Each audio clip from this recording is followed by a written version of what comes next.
What happens when history is decided by a hammer strike? That's the question that frames this conversation with Paul Boutros, Deputy Chairman and Head of Watches for Americas at Philips. Paul stands at the center of modern watch auction world, a space where value, legitimacy, and historical importance are not only discovered, but they are formalized. Since helping launch Philips' watch department in 2014, Paul has overseen some of the most consequential moments in horological history. From Paul Newman's Rolex Daytona to prototype independence, from charity milestones to cinematic icons, the watches that pass through Philips don't simply set records. They enter the canon. In this episode, we explore auctions not as natural marketplaces, but as cultural institutions. Places where provenance, scholarship, storytelling, and ownership converge. Where collectors, institutions, and global capital meet, and where decisions quietly shape what the future remember as important. In this episode, we talk about how taste is formed, whether auctions create value or reflect value, how new regions and new buyers engage with heritage, and how, in a fragmented global market, auctions increasingly function as courts of cultural capital. This conversation is about authority without legislation, power without force, and history written in lots, catalogs, and moments of collective attention. Stay with us, because when watches cross the auction block, they don't just change hands, then they change status.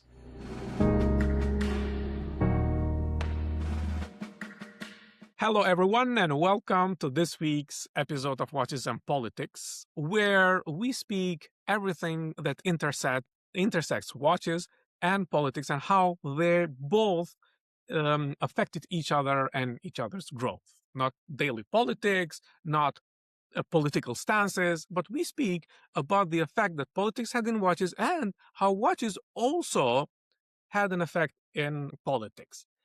And especially recently, we keep speaking about auctions and how auctions play a very big role in the pieces that become canonical, and also how they are the ones that maybe set trends or maybe follow trends, or how they are organized. And I couldn't think anyone better than Paul Boutros to speak with us today on these particular topics. I'm very happy that Paul has agreed to come to our podcast today. And Paul, thank you very much for accepting my invitation to come and Watches and Politics. I appreciate it. Well, thank you, Eddie, very much for having me. Honored to be here. So thank you for having me. So, Paul, we like to go directly into the topics. There are so many things that we are curious to learn about auctions and about things that we love, watches, and how they are managed, how they are curated. So over the years, you have seen the definition of what does an important watch mean, and also how the definition changes. So I wanted to ask you, who drives that change, in your opinion? That's a great way to start this conversation. If I may tackle this question first by talking about, what is an important watch and how that definition has changed over the years.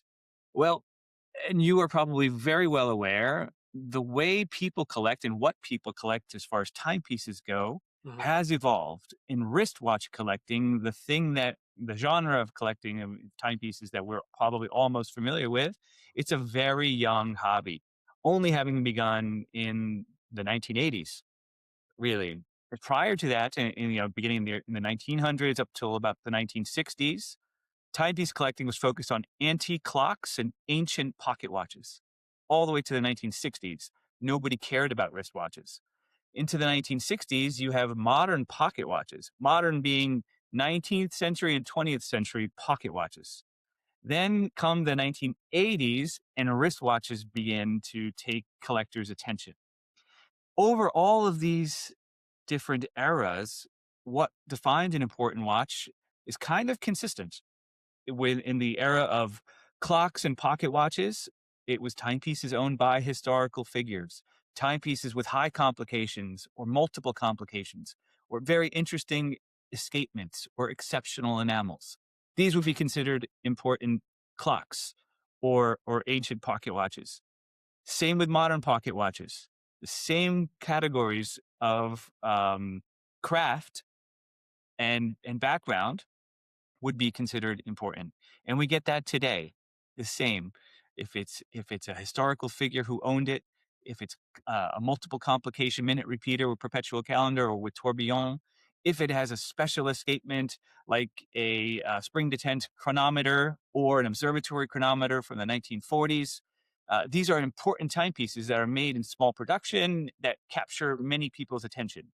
High quality enamels made by famous artisans like Anita Porcher or Suzanne Rohr, or first of their kind models.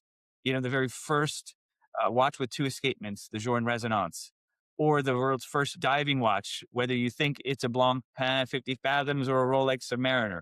First of their kind models are highly sought after because they set the tone, like an original Porsche 911s from 1963.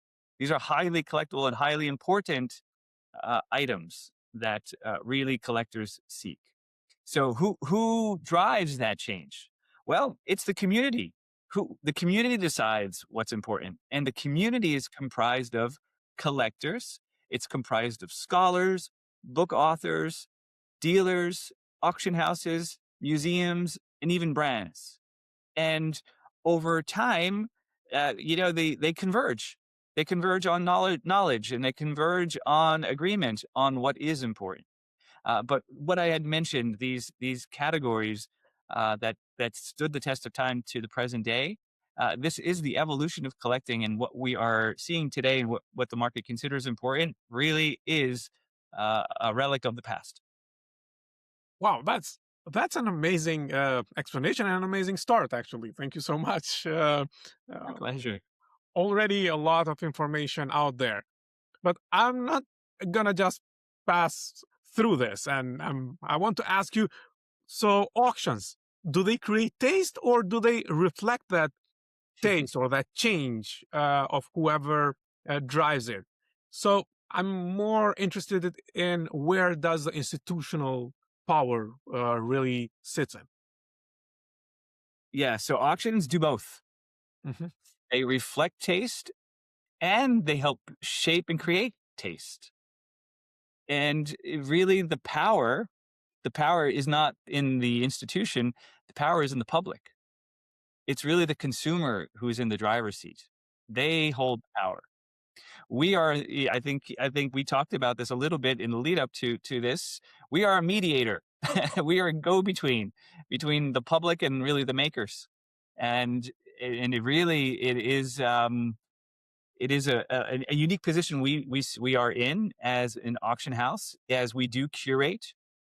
We do choose which watches to offer that we feel the market wants, that we feel will deliver a good result to the consignor who has entrusted us with their watch, and to the buyers who are seeking a great timepiece for their collections, where they can have a lifetime of enjoyment. And so because auctions are so public, we do help create and shape taste because we are choosing what to offer.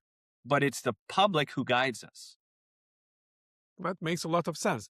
So in all of this, you look at the public, you look at the trends, but how do provenance, the storytelling, and the scholarship interact when elevating a watch into a historical canon, in your opinion? Yeah. So watches with the best story to tell Hmm. are the watches that collectors consider the most important, or what they consider to be historically important. And these watches that combine all, they experience the highest demand. So you talked about three things: scholarship, provenance, and storytelling. Scholarship informs the public. It helps the public to determine what's important, what features to look for, what details comprise authenticity, correctness, originality, and also, the history of the item. And so it imparts knowledge, and knowledge builds confidence to the public. Um, the objects or the watches with the most complete or the most thorough scholarship available to them, it really dissuades counterfeiters and invites more people to collect those items. Now, provenance is the record of the particular item: who previously owned it, where and when it was originally purchased, or when it first appeared on the market, on the secondary market, public auction. Was it there before? Documentation, including things like the original certificate, or maybe there's a handwritten letter from a father to a son, service or restoration records. The more complete the provenance of an object, the more confident the market is in its correctness and authenticity, and the higher the demand for the object. And then finally, the last item you mentioned is storytelling. So storytelling brings together the scholarship, it brings together provenance and other attributes, other quality factors such as originality, condition, exclusivity. It is the end result. The best auction houses make it their mission to tell the story of these pieces. And we do the best to tell the stories as best as we can. And they have incredible stories to tell. And my team, myself, we feel a duty. It is our obligation to tell their story as best as possible. And then on the other side, collectors, they have an object whose story they love to tell, and they'll share that story with their closest friends, with their family, when they present them. And these stories will be repeated for the rest of their lives. And, they will pass that story down to the future owner or the heirs. Yeah, it is the intersection of all. They all work together to create objects of desire. Human beings, as beings, we love stories. Everything around us is story. So, of course, when there is solid provenance, when there is scholarship about it, and then the story around it, that what makes, I guess, people, human beings, tick. I wanted to ask about the role of collectors in the role that they play in shaping legitimacy, and how do you mediate that role or that power with collectors and institutions within the collector communities, because I'm guessing there are very different type of collectors. So how is that uh, politics, if we may, shape managed from your side? A very good question. So, legitimacy, it all starts with the product. Mm-hmm. Product is king. King. It all starts with the product. And the makers of the brands, the watchmakers who create these pieces, it starts with them. And the end result is what deserves the legitimacy or not. Mm-hmm. And it's determined by the consumer, the collector. And whether a watch will be legitimate or not, it depends on the maker's devotion to quality, to innovation, to creating outstanding original designs. Maker is also responsible for proper marketing, making sure that the public knows that their product exists, and communicating the aspects of the product that may be hidden from view. So it's the obligation of the maker to make the public aware when a watch is first launched or announced. Um, Informed collectors, experienced collectors, when they look at the product, when they look at the watch, they know immediately the quality. It's very easy to tell with watches today with the exhibition casebacks. You could tell, by looking at these exhibition casebacks, you see probably about 60% of the parts of the watch. And without having a watchmaker dissect it, you have a very good sense on whether the watch was built for quality and appropriate for the price point. There are different quality levels as there are different price points.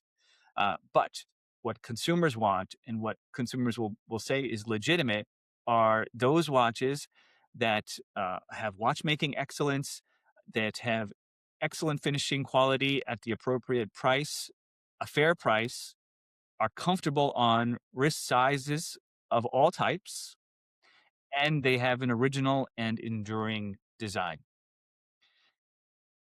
Now, there's intermediaries that are dealers or authorized dealers, for the primary market. And then on the secondary market, there are auction houses and secondary market dealers. The authorized dealers, they work with these brands to determine pricing and whether or not to discount these watches. And if there's a discount given, well, you know what? The public didn't fully find the value and they had to reduce the price so that the value equation is balanced, where the consumer feels comfortable paying a certain price. But if the quality is exceptional and actually the value is perceived to be higher than the actual price, the dealer may feel confident enough to charge a surcharge or immediately make it a secondary watch so that he could charge the secondary market watch so that he could charge the surcharge. But the public is who decides really what is legitimate or not. Now, auction houses, we serve many purposes in mediating this power, let's call it. So we curate. So we at Philips, I take great pride in this team that most of us are collectors and we're lifelong collectors. We were never dealers. We were never flippers, especially me. I was a lifelong collector. And I seek out watches, my team as well, that we would buy for ourselves. And, we're looking for those watches that will have enduring value, will have enduring appeal. And, we also want to make sure that the market will appreciate these pieces, but also we want to open people's eyes to something that they didn't consider. So when we gather an auction catalog and we take these watches on a world tour and we speak to our clients, we love to show them something a little bit outside of their comfort zone to say, hey, this is something you may want to pay attention to. So we are legitimizing maybe something for a collector that he didn't think was legitimate. So we're helping to legitimize these watches to more people, to expand the buying public for these great brands. So we're really seeking what is exceptional quality across price points. And then, of course, results. Auction results are a historical factual record. We are the only source of true public data of what a watch sold for. Everything else is hidden. When a dealer sets a price that's advertised on site, you don't know what somebody actually ultimately paid for it, especially a secondary market dealer. Prices are negotiable. With auction, it's public. The result is public across the entire selection for sale. And then you have years and years of records.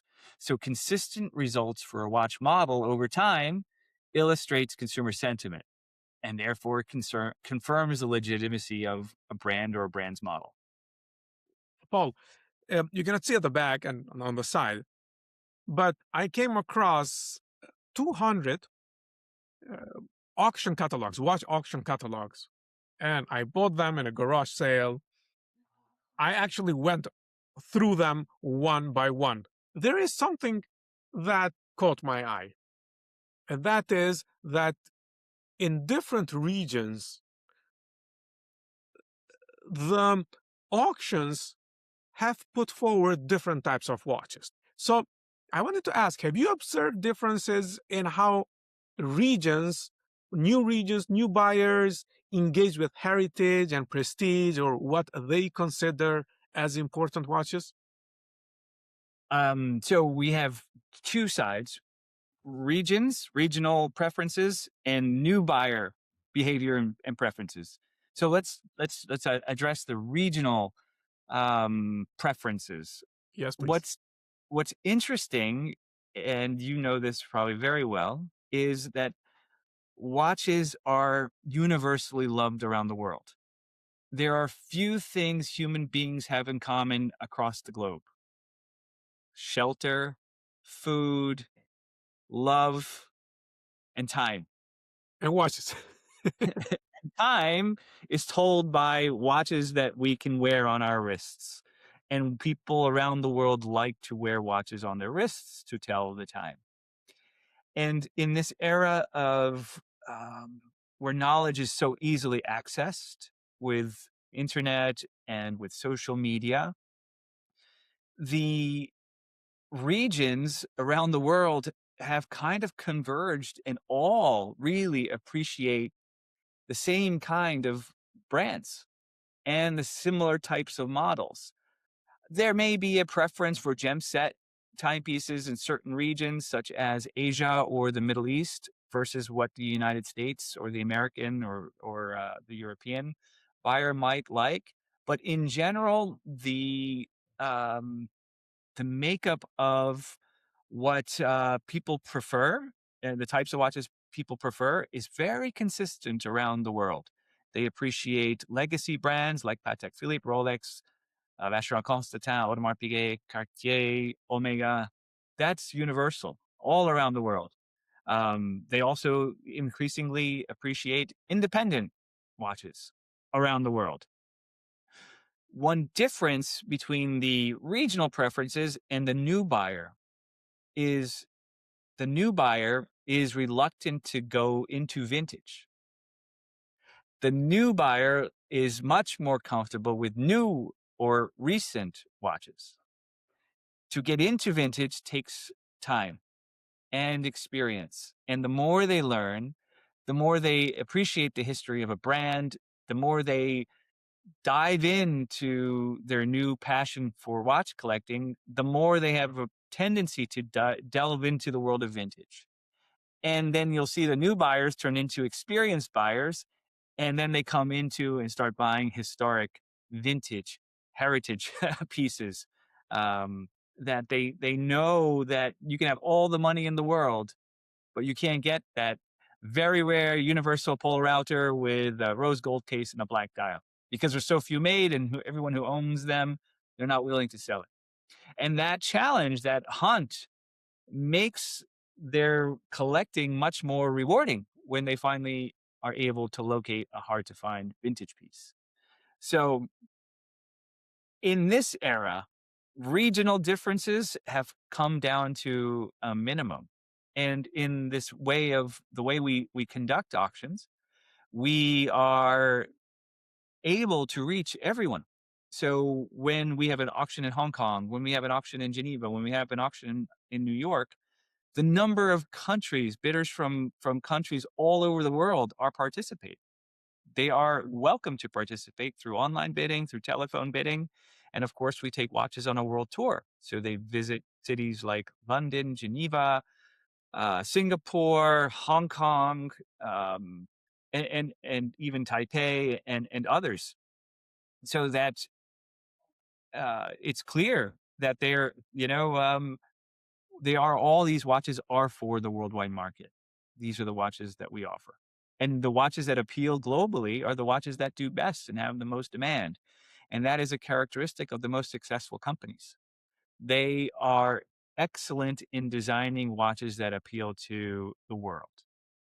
A watch that appeals to so few people, that model is going to have a difficult time on the market.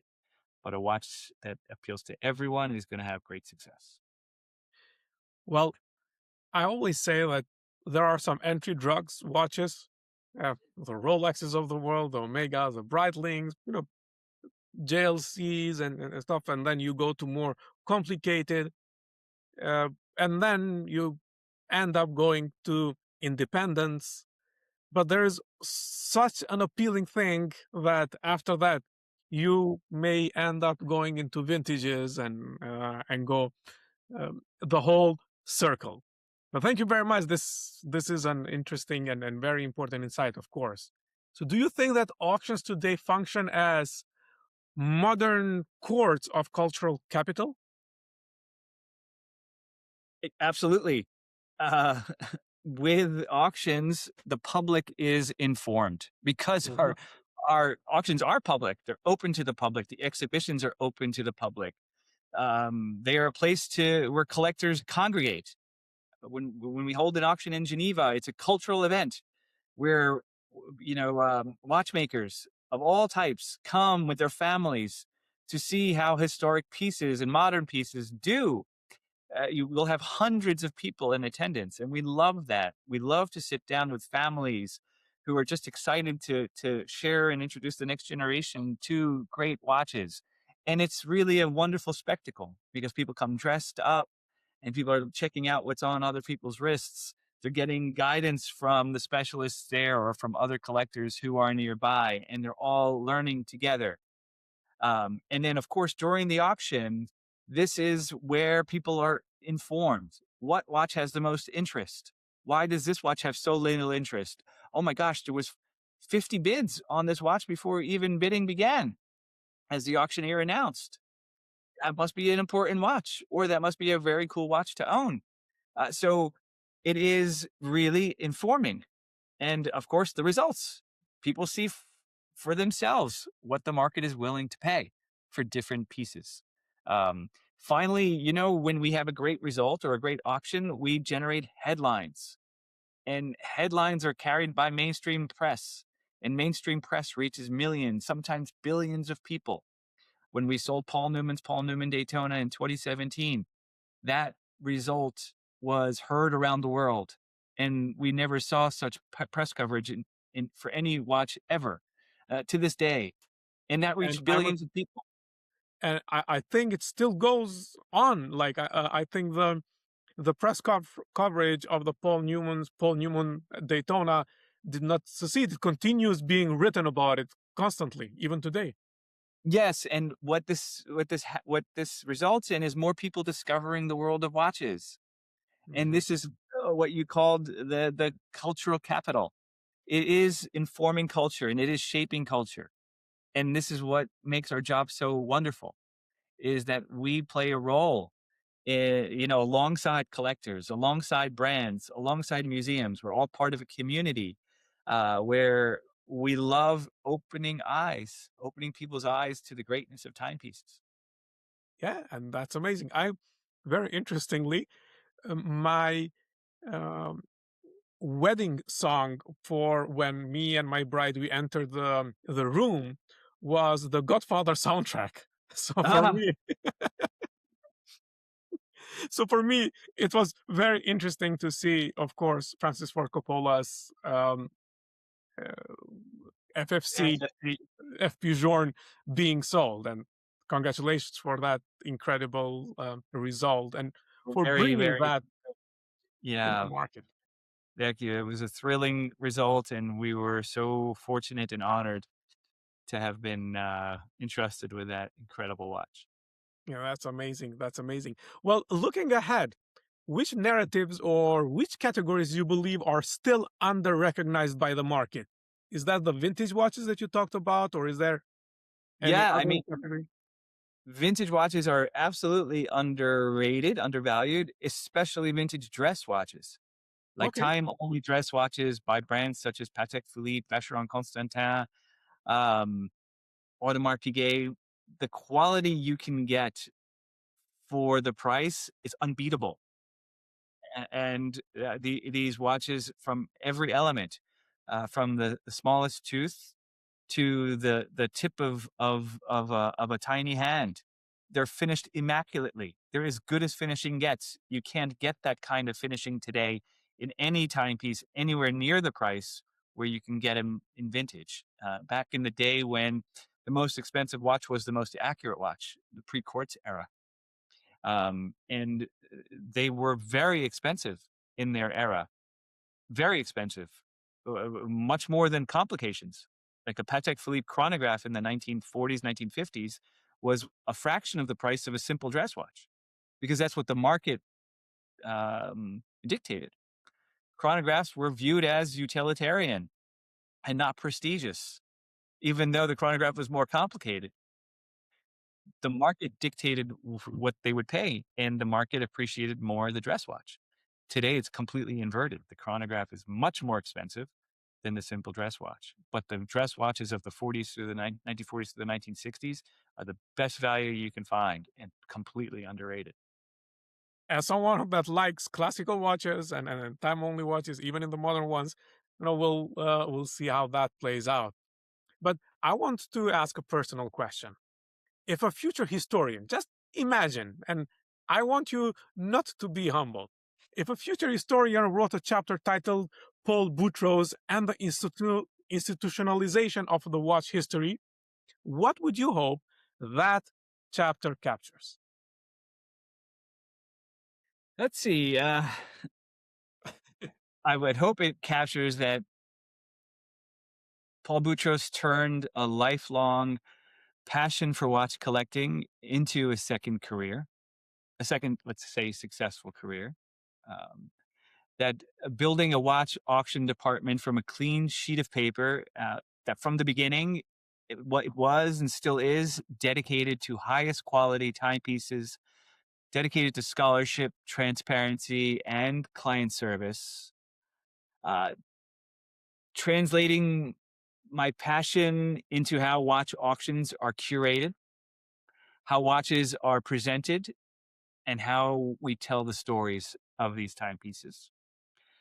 And then, I take really great pride in playing a major role in introducing many people to the greatness of watches through watches like Paul Newman's Paul Newman or Francis Ford Coppola's FFC, and achieving many world record results that were covered by mainstream press that got the word out to make watches now today mainstream. That's amazing, Paul. And here we have, from your mouth, you just made the job easier for a historian or a scholar who wants to write that book, who should write that book. But I wanted to stop a little bit on the Francis Ford Coppola's FFC. Can you tell us a little bit more about that? Can you elaborate? Because that's the recent auction. It is, for me, one of the most important recent watches ever sold, period, because of its innovation.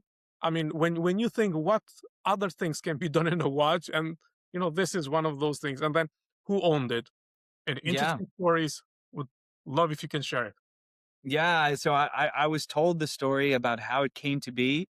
Um, Francis Ford Coppola loved watches, and in his travels, he would buy watches, probably in the starting in the 2000s. And one day he found an advertisement, probably in the New York Times, of a Journe Resonance, and he cut it out, clipped it, went back home, and he showed it to his wife. And he said to his wife, "I think this might make a great birthday gift." And sure enough, his wife, on her own, went to the New York Journe boutique and bought a resonance for him. I believe it was in 2009. Back in the day when you could walk into a Journe boutique and buy any watch you wanted. And she bought the watch. Nobody knew who she was. And then Pierre Halimi, the partner of Journe in the United States, he was just looking at the records of what was sold that month, and he saw a Coppola had purchased a resonance. And he said, "Whoa, wait a second." And he reached out to the family, the Coppola family, and said, "Look, you bought one of our important watches. I want to educate you on what you bought." So he introduced himself, and they appreciated that. They became friends. And Coppola really wanted to meet Francois Paul Journe because he was so impressed by the watch. And 3 years later, in 2012, Journe was in the West Coast, and Coppola invited him to come to um, his winery in Napa Valley, and Journe stayed with him for 3 days. On the first night, they had a meal together over dinner, and they were speaking. And Coppola said to Francois Paul Journe, "Has there ever been a timepiece that used a human hand to indicate time?" Yeah, just as an idea. And Journe was thinking. No, I don't think a hand had ever been used to indicate time in any timepiece. And so that idea was planted. And 2 years later, Journe said, "You know what? That was a brilliant idea. I think I'm going to try to make the watch." And I think the development began in 2014. Journe reached out to Coppola and said, "I love your idea. Let's work on it together." And they went back and forth.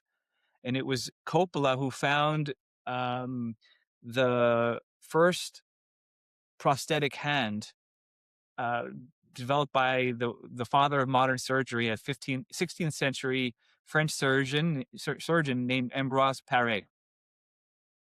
And that prosthetic hand is the inspiration behind the design of the hand. And I think it was done in 2019, the first model, or 2020, I forget the exact date, but the first model was completed. He made 3 prototypes, one for Journe, one for Only Watch with a different tantalum case, and one for Mr. Coppola. And Journe's and Francis Ford Coppola's have a black hand with a white minutes track. And yeah, Mr. Coppola is now 86 years old. He ran into some financial challenges, which he's known to do because he goes all in creating his films, could care less about going broke, only cares about creating what he wants to create for the sake of art. He had done this before with Apocalypse Now in his past, many, many years ago. Needed to raise some funds, and he got the blessing of Francois Paul Journe for sure. He said, look, you are here to create art, and you put your heart and soul and your finances behind creating your art. You are just like me, and I fully endorse and support you in selling. And thankfully, we have a great relationship with Francois Paul Journe. I have a 20-year relationship with Pierre Halimi, his partner, longtime friends from my days as a collector. I would host them. I used to have a watch collectors club called the Watch Enthusiasts of New York, and I used to host them in very informal dinners with our club, going back as far as probably 2006 with them here in New York. And because of good relationships, that watch came to us, and we had um, an event together with Kevin O'Leary in August of 2025, where it all came together, and the watch came to us in New York. So I wanted to ask, what was your first feeling when you got a call, or how did that come to be? There was a text message from Pierre and said, "I have something important," and he said, "It's really good. Call me." And I called him immediately, and he said to me, "This is what's happening. Francis Ford needs to sell his watch. I want you to sell it." And that is, the good thing about having good relationships, and that's just how we operate. We are here to create relationships that last a lifetime. We're not here to make money on watches. We're here to make people happy with watches, and the money will follow, but the relationships are there because of the shared passion and joy for great timepieces. And that is how history is made. Paul, before I let you go, I just want to ask the last question. What is a collector for you, and what is a watch collector for you? A collector is someone who seeks out more than one example of something they're interested in and puts his money behind it. More than one item. So a watch collector is someone who deliberately uses, spends a lot of time researching and tries to find more than one good watch for themselves. Well, it only needs 2. well, Paul, thank you very much. This has been an incredible conversation, very informative, and I appreciate it that you are bringing all this accumulated wisdom around watches, around things that we love, and sharing it with me and our audience. Thank you very much for accepting and for doing this. I really had a lot of fun. I appreciate it. Thank you, Eddie. Great to talk to you, and thank you so much for having me. Thank you.